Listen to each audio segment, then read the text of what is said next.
been able to play him the last 3 years in a row. Last year when we played him, he was banged up.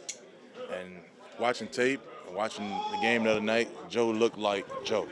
Joe looked like that quarterback, the franchise quarterback who looking like he, to me, one of the best quarterback in this league right now. And with his mobility and him able to step and extend plays, and a lot of them plays is through the A and B gap, and so that's a lot to do with the guys inside. And that's one of the challenges for us to be able to affect and make sure we disrupt the middle of the pocket because, man, Joe looking good on tape, and he got some receivers that he can get the ball to. So it's one of them games where, man, we have to make sure we affect the quarterback. We have to be on the same page up front, our rush lanes, and like I said, him being able to extend plays is because of the guys inside. And like I said, he looking like an MVP quarterback of this league. And of course, he's not in the running, but just by me watching tape and watching that game Monday night, he can hurt you with the legs. Of course he can run down the field, but I don't think he's just looking to run.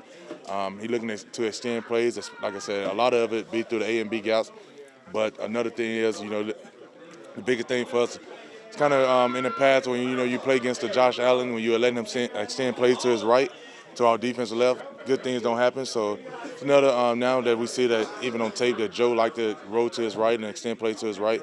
We got to make sure that like I said, the rush lanes and everybody on the same page. So like I said, yeah, he could do it. He's very mobile in the pocket and he know how to make you miss too. So we got to just not try to kill him, get him on the ground. You sacked him 9 times in a playoff game, and the guy just kept getting up. Was it like watching the first Rocky movie or something like that? What do you remember about that? Even that game, like I said, he was healthy, and we was out there, but that's the great thing about him. He's a competitor. Like I said, the last couple of years, been able to play against Joe. He'll talk a little smack here and there, and he's a tough quarterback.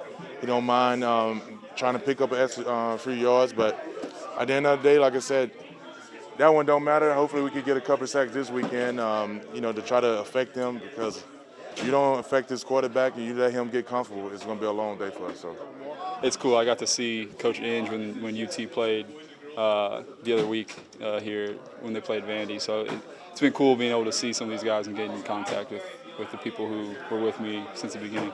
I'll come back with more after I A lot of frustration, obviously, last week with the red zone issues, but having had a couple of days to kind of look at the film and everything like that, do you feel like the miscues, the mistakes that were made last week in the red zone are correctable? Oh, yeah, definitely correctable.